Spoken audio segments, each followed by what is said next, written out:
Aujourd'hui, nous allons parler de deux types de personnes. Celles qui se mettent en forme juste pour l'été et celles qui vivent au gymnase toute l'année. Depuis Natalia Kuznetsova jusqu'à Yolanda Hug, voici les 20 culturistes les plus importantes qui aient jamais foulé la terre. Numéro 20.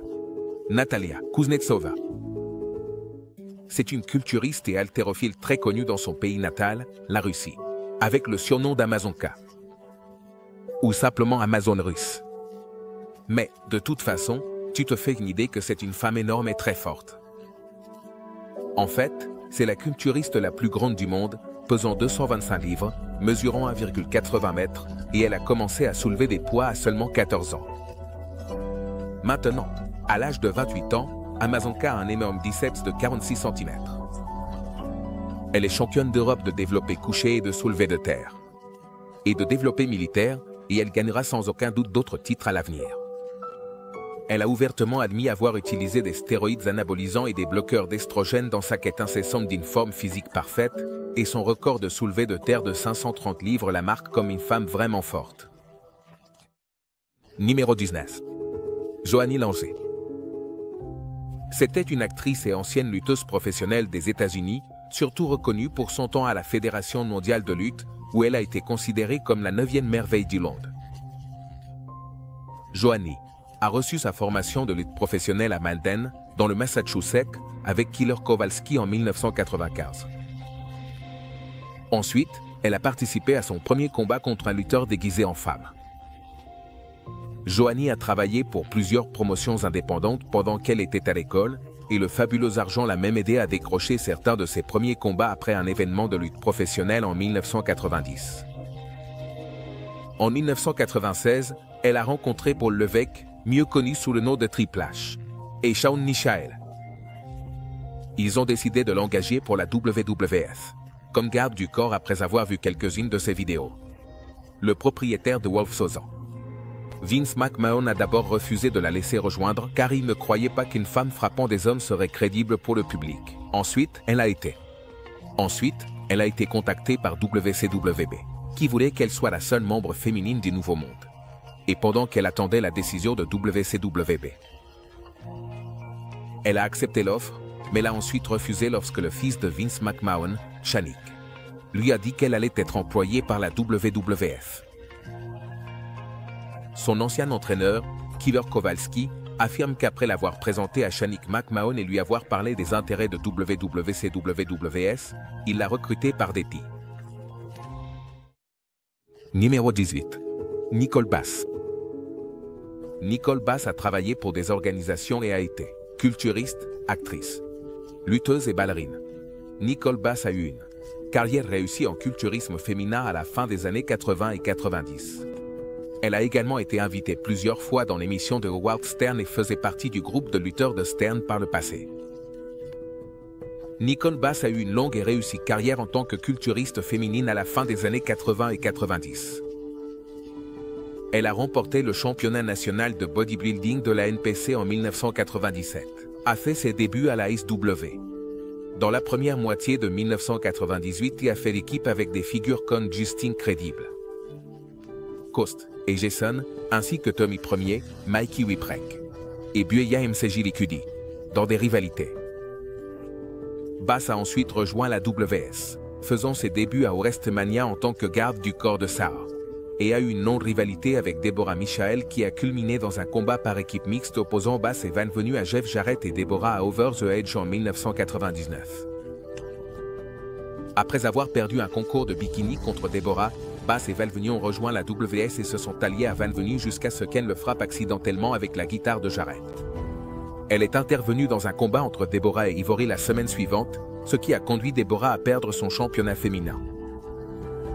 En conséquence, Bass et Ivory ont formé une brève alliance qui s'est terminée abruptement lorsqu'elle a quitté la WWF et a déposé une plainte pour harcèlement sexuel contre l'entreprise, affirmant que Stern Lombardi l'avait abusée, en coulisses.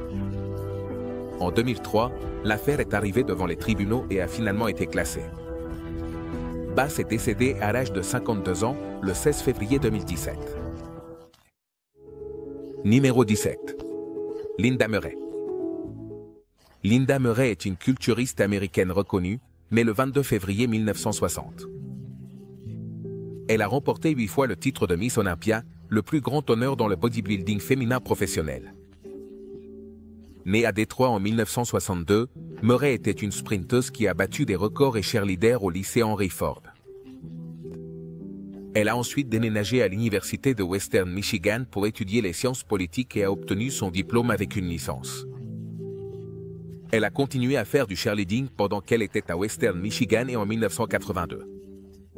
Elle est devenue la deuxième reine afro-américaine du bal de fin d'année de l'université. Cheerleader au lycée. Cheerleader pendant 4 ans à l'université de Western Michigan. Elle a commencé le bodybuilding en 1985, après une brève période en tant que cheerleader pour les Michigan Panthers, de la désormais disparue United States Football League. Elle a rapidement gravi les échelons, remportant des compétitions d'État et régionales en cours de route. Lors des championnats nord-américains de l'IFBB en 1989, elle a atteint son statut professionnel et est devenue Miss Olympia en 1990, succédant à la 6 fois gagnante Corey Eversole, un titre qu'elle conserverait pendant la décennie suivante. La silhouette de Murray, avec une taille de guêpe, des épaules larges qui se rétrécissent vers une poitrine en forme de V et des jambes proportionnellement développées, est devenue le point de référence pour évaluer les culturistes professionnels. Murray a pris sa retraite en 1996 et est revenue sur la scène de Miss Olympia après une pause de 4 ans en 2002 et 2003, remportant 2 Miss Olympia supplémentaires. Numéro 16. Kim Krzyzewski. Kim Krzyzewski est une culturiste professionnelle américaine et une compétitrice en fitness et en figure. Krzyzewski a grandi à Decatur après être née à Matha, Illinois. En 1968 et au lycée, elle s'est distinguée dans une variété de sports, y compris la course, le lancer de poids, le disque et le saut en longueur. Elle a également participé au volleyball, au basketball et au cheerleading, puis a étudié les études d'assistant juridique à l'université de Stern, Illinois. Elle est devenue membre de l'équipe de danse et a pris des cours d'aérobic. C'est alors qu'un ami l'a convaincu d'essayer le culturisme. Après plusieurs années de tout ça, sa silhouette de 1,75 m a continué à se développer au fil des ans et elle a ensuite concouru à Miss Olympia en 1997, pesant 70,5 kg. Après avoir remporté Miss Olympia en 1999, elle a décidé de se retirer du sport. Selon Bill Dobbin, elle a quitté le sport à cause des normes de discrimination de genre de l'IFBB qui exigeaient plus de féminité et moins de musculature. En 2001, elle a renoncé à une grande partie de ses gains musculaires et a ensuite commencé à participer à des concours de fitness et de figure avec des résultats variés.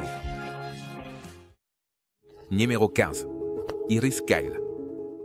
Iris Kyle est née en 1974 à Benton Harbor, dans le Michigan, la 5e d'une fratrie de 6 enfants. Et à en juger par sa taille, ses frères et sœurs ont dû attendre qu'elle ait fini de s'asseoir à table. Iris a remporté 9 titres incroyables de Miss Olympia, ce qui fait d'elle, statistiquement, la meilleure culturiste féminine de tous les temps. On pourrait dire que c'est la Peyton Manning des muscles féminins. Quoi qu'il en soit, c'est une légende du culturisme qui sera mémorable pendant longtemps. Iris s'est inspirée en voyant des gens forts et a décidé de les rejoindre. Elle attribue son succès à sa foi en Dieu. Elle a observé toutes les personnes fortes et en bonne santé qui s'y trouvaient et a décidé qu'un jour elle se joindrait à elles, voire les surpasserait. Iris, qui parle aussi allemand et espagnol, attribue ses réalisations exceptionnelles à sa foi en Dieu. Elle prie au début de chaque journée, puis elle se détend le dimanche. Numéro 14. Yaz Oroka. Cette femme remarquable est une véritable spécialiste dans le domaine de la nutrition. L'entraînement avec des poids et la sculpture corporelle, ainsi que la préparation pour la compétition, et elle a plus de 20 ans d'expérience en tant qu'entraîneuse personnelle. Yacine Oroquin Garcia est la culturiste féminine la plus réussie de l'histoire du Venezuela. À l'âge de 28 ans, elle a fait ses débuts professionnels et depuis, elle est devenue une championne de culturisme reconnue, remportant 5 championnats de Miss International et un titre de Miss Olympia. En 2005, après une transition professionnelle soudaine du mannequinat et du cinéma vers le culturisme et le fitness, Yaz Nagé, comme on l'appelle, est devenue l'une des meilleures culturistes féminines de tous les temps. Gagnante depuis le premier instant où elle a foulé la scène, elle a obtenu la première place lors de sa première compétition au championnat national vénézuélien en 1993. Cette année-là, elle a remporté 4 compétitions amateurs de plus, ce qui lui a permis d'obtenir une carte professionnelle et la confiance nécessaire pour voyager aux États-Unis. Elle réside maintenant à Miami, en Floride, après une série de triomphes remarquables, et elle est propriétaire d'une salle de sport où elle travaille comme entraîneuse personnelle et nutritionniste en fitness. Numéro 13. Renée Campbell. Renée Campbell se consacre au culturisme depuis 2008. Maintenant, elle vise un physique de taille 20 au Royaume-Uni. Elle est passée d'une taille 8 à une taille 14. Elle est devenue membre professionnel de l'IFBB. Après avoir remporté le championnat du monde amateur en 2012 et maintenant, elle est une culturiste professionnelle avec l'objectif d'atteindre un physique de taille 20 au Royaume-Uni. Elle est passée d'une petite taille 8 au Royaume-Uni à une énorme taille 14, et c'est impressionnant en soi. Renée est la championne britannique de culturisme poids lourd féminin de 2011, la championne du monde de l'IFBB de 2011 et la gagnante générale de 2012. Campbell a également fait des apparitions dans plusieurs documentaires sur le développement musculaire, ainsi que dans une série comique sur TV4. Renée a grandi en tant que fille simple qui se souciait beaucoup de son image et suivait un régime strict pour être mince et attirante, selon les normes de la société. Elle était coureuse, cycliste et nageuse, et elle participait à des triathlons. Mais après qu'on l'ait invitée à un événement de culturisme alors qu'elle s'entraînait à la salle de sport, elle est tombée amoureuse de ce sport et a décidé de s'y consacrer pour elle-même. Au départ, elle avait seulement l'intention de participer à une seule compétition. Mais depuis, elle a poursuivi sa carrière de culturisme. Numéro 12. Julia Vince. Julia Vince est souvent connue sous le nom de Miss Barbie. Et c'est une haltérophile qui a commencé à faire du culturisme à l'âge de 15 ans. Elle a commencé à aller à la salle de sport pour gagner en confiance et améliorer son niveau de forme physique. Et c'est à ce moment-là qu'un entraîneur a remarqué sa force. Et elle a décidé qu'elle pourrait aussi devenir haltérophile. Elle a surmonté les difficultés à la maison. Et ensuite, elle s'est consacrée à ses études avec l'aspiration d'entrer à la faculté de droit. Elle a aussi dit qu'elle avait beaucoup de temps libre à l'école, qu'elle a utilisé pour gérer son temps à la salle de sport. Elle est connue sous le surnom de Barbie musclée parce que sa belle apparence contraste avec sa force énorme. Mais, est-ce qu'on peut tous arrêter de juger sans raison tout de suite? Brigitte Brezovac. Quand Brezovac était jeune, elle avait un petit ami qui avait son propre gymnase à la maison et elle a décidé qu'elle voulait devenir culturiste et soulever des poids tout en s'entraînant pour le karaté. Après avoir vu des photos de Corée Everson et Anya Langer, Brezovac a participé au championnat du monde de 2001 dans la catégorie Miss Culturisme et a terminé 4e après seulement 3 mois d'entraînement suite à une blessure. Elle essaierait ensuite de se qualifier dans la catégorie Miss Fitness, mais en raison de sa musculature excessive, les juges préjugés lors des championnats de 2004 l'ont rejetée de la classe fitness, la remettant dans la division de culturisme. Brezovac a obtenu la première place lors de la compétition et on lui a ensuite recommandé de participer au culturisme, car son physique était plus adapté à cela. Brezovac a participé au championnat du monde féminin de l'IFBB en 2009 et a reçu sa carte professionnelle après avoir terminé 2e dans la division poids lourd de culturisme. Elle a ensuite gagné des concours de culturisme à Tampa et à la bataille des champions d'Europe en 2010. Et elle s'est également qualifiée pour son premier Miss Olympia, terminant 9e en 2011. Elle a participé au Toronto Pro Super Show, où elle a terminé 3e, et a concouru à son 2e Miss Olympia, où elle a également terminé 3e. Elle a ensuite participé à plusieurs autres compétitions, atteignant même la 6e place dans toutes les compétitions de Miss International et Miss Olympia auxquelles elle a participé. Numéro 10. Alina Popa. Alina Popa vit aux États-Unis, mais elle est en réalité née dans la ville roumaine de Brolia en 1978. Alina a commencé son histoire d'amour avec la santé et l'athlétisme à seulement 12 ans, en participant à des compétitions d'athlétisme et à l'école secondaire dans l'espoir de perdre du poids.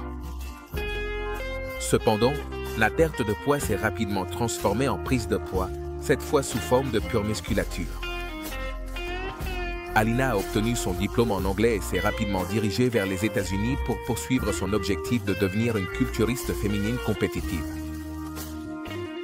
De gros muscles impliquent une grande responsabilité corporelle, c'est exactement ce que dit la citation, mais. Et comme nous l'avons vu sur cette liste, certaines de ses fans sont allées un peu trop loin.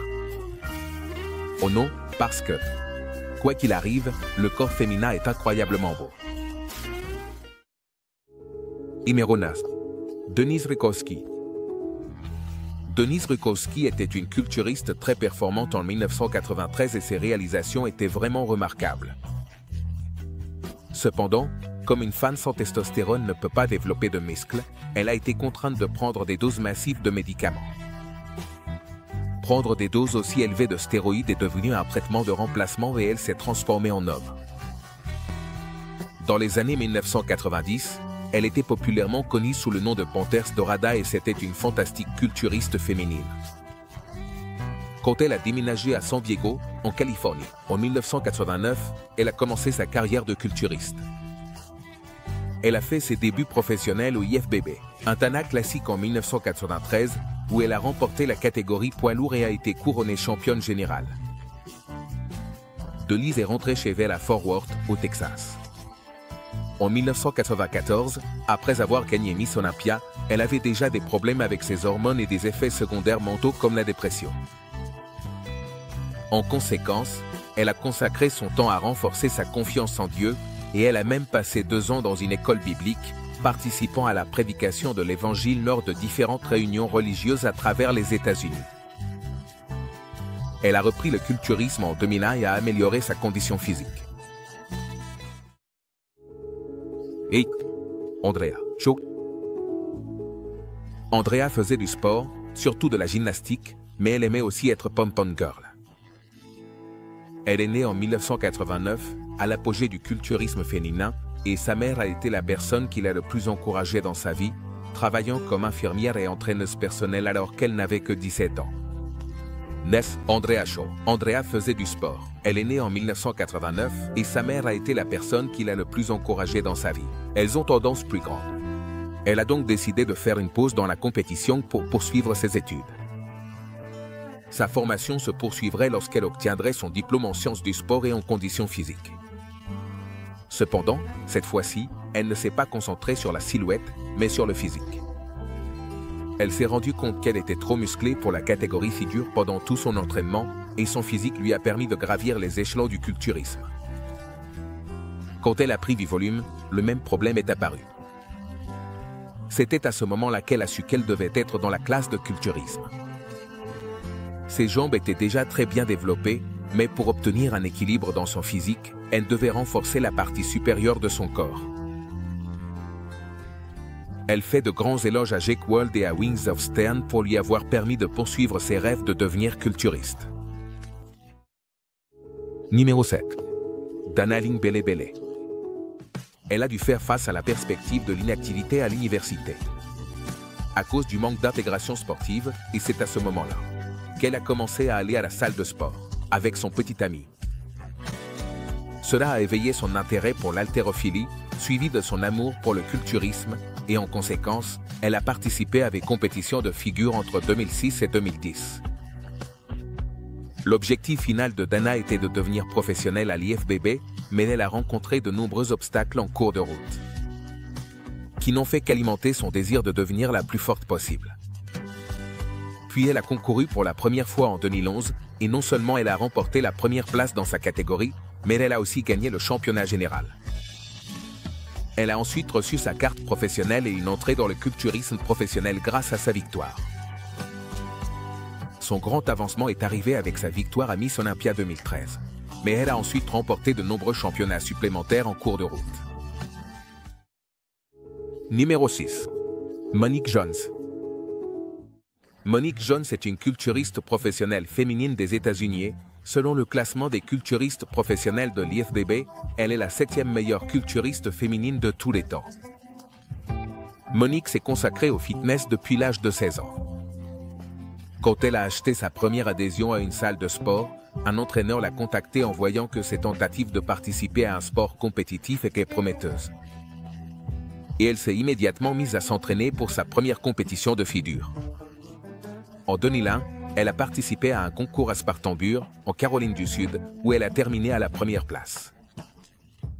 Puis, en 2007, les juges l'ont contactée lors de son premier voyage aux nationaux et lui ont dit qu'elle devait se tourner vers le culturisme, ce qu'elle a accepté, et dans lequel elle s'épanouit depuis. Numéro 5. Thérèse Ivancic. Teresa Ivancic est une athlète extrêmement active et enthousiaste. Elle a été membre de l'équipe de danse au lycée et a ensuite commencé à soulever des poids. Ce qui a éveillé son intérêt pour cette discipline lors de sa première performance professionnelle. Ivancic a terminé 2e sur 8 à Norfolk, gagnant assez de points pour participer au Wings of Stern Rising Phoenix Show à Scottsdale, Arizona. Teresa, fan de cardio, n'avait jamais touché une haltère et mangeait peu. Un jour, en feuilletant le magazine Oxygène, elle a été inspirée par les photos de compétitrices. Teresa aimait le cardio, n'utilisait pas d'haltère et mangeait peu. Inspirée par des photos dans Oxygène, elle a décidé de concourir. Un jour, elle a feuilleté un magazine Oxygène et a été inspirée par les photos de compétitrices. Elle a décidé de concourir et de faire comme elle. Son nouvel objectif est de devenir athlète professionnelle et peut-être monter sur la scène de Miss Olympia. Elle a décidé de concourir et d'aller jusqu'au bout comme ses filles. Devenir athlète pro et monter sur scène à Miss Olympia est devenu son objectif. La vision de devenir une athlète professionnelle et peut-être avoir l'honneur de monter sur la scène de Miss Olympia est devenu son nouvel objectif. En 2016, elle avait obtenu sa carte professionnelle et en 2019. Son deuxième spectacle professionnel au Norfolk Pro, terminant à la 6e place du monde au championnat mondial de Phoenix. En 2020, elle a remporté son 3e spectacle professionnel, recevant une invitation au Phoenix Rising une fois de plus et s'est qualifiée pour Miss Olympia. Numéro 4. Andrea Blanchette. Blanchette a commencé à soulever des poids pour l'aider avec son judo. Mais elle a rapidement découvert sa force et a réussi à soulever 200 livres, ce qui lui a valu une carte IFBB Pro aux Jeux mondiaux aux Pays-Bas en 1993. Elle a ensuite été récompensée par le prix de la culturiste européenne de l'année par Women's Chamic World en 1996 et en 2000. Elle a remporté le titre de Miss Olympia dans la catégorie poids léger, un titre qu'elle n'a pas réussi à défendre. L'année suivante, elle est devenue l'une des culturistes britanniques les plus réussies au monde, ayant remporté Miss Olympia et réside maintenant à Londres, en Angleterre. Elle travaille comme artiste, photographe, designer, joueuse d'échecs et entraîneuse personnelle, et elle est aussi une chrétienne dévouée. Tout au long de sa carrière de culturiste, elle a participé à plusieurs émissions de télévision au Royaume-Uni et a également joué le rôle de la reine de Saba dans un épisode de Lex en 2002. Elle a joué le rôle d'une Amazone dans le film de 2003 The Interplanetary sur Plumal et d'une Amazone dans l'espace. 3. Sarah Vilga. Sarah Vilga est dans le culturisme professionnel depuis un certain temps et en 2017, elle a obtenu son statut professionnel lors des championnats de l'univers. Ensuite, elle a obtenu la première place au Chicago Pro en 2018, ainsi que la première place au Atlantic Coast Pro. En 2019, ces 2 victoires lui ont permis de se qualifier pour les finales mondiales d'Olympia. Actuellement, elle est triple athlète olympique professionnelle de l'IFBB avec une médaille d'argent et une d'or à son actif, ce qui inclut également la 2e place en 2019 et sa plus récente victoire à la 1re place en 2020. Tout succès que j'ai, je le dois à lui, tout lui appartient.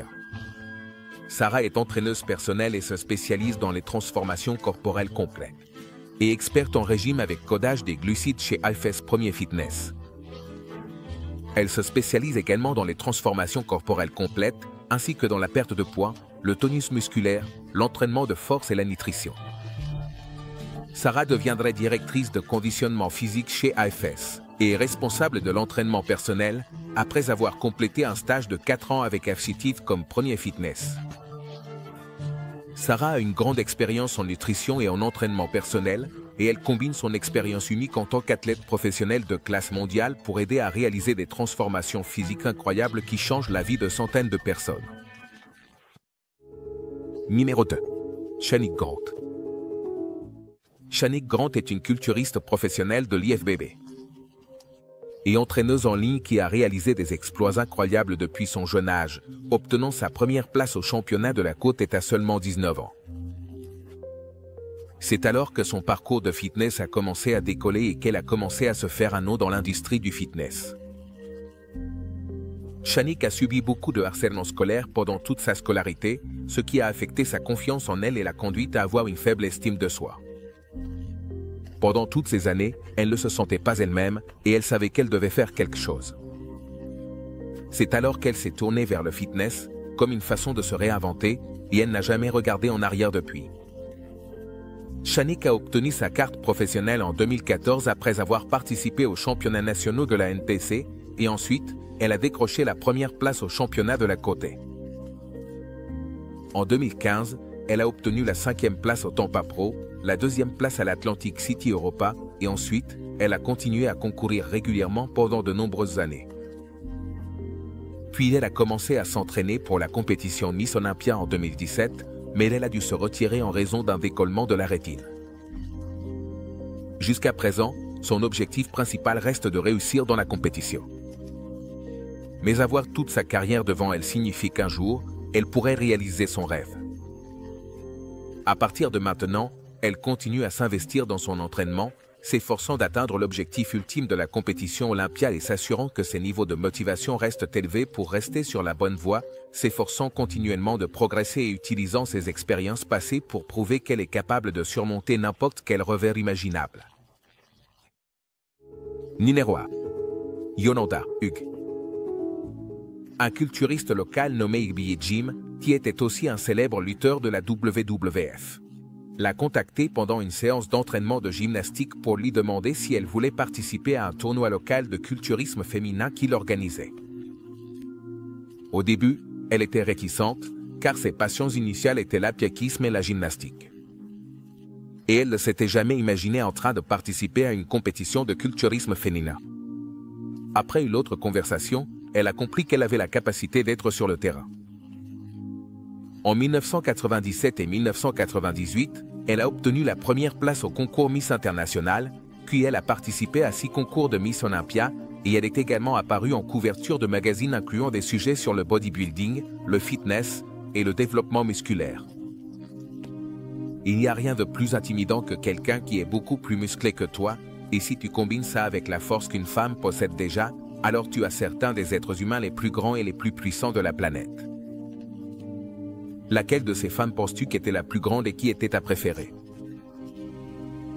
Dis-le-moi dans les commentaires ci-dessous. De plus, assure-toi de jeter un œil aux autres choses intéressantes qui apparaissent à l'écran et on se voit la prochaine fois.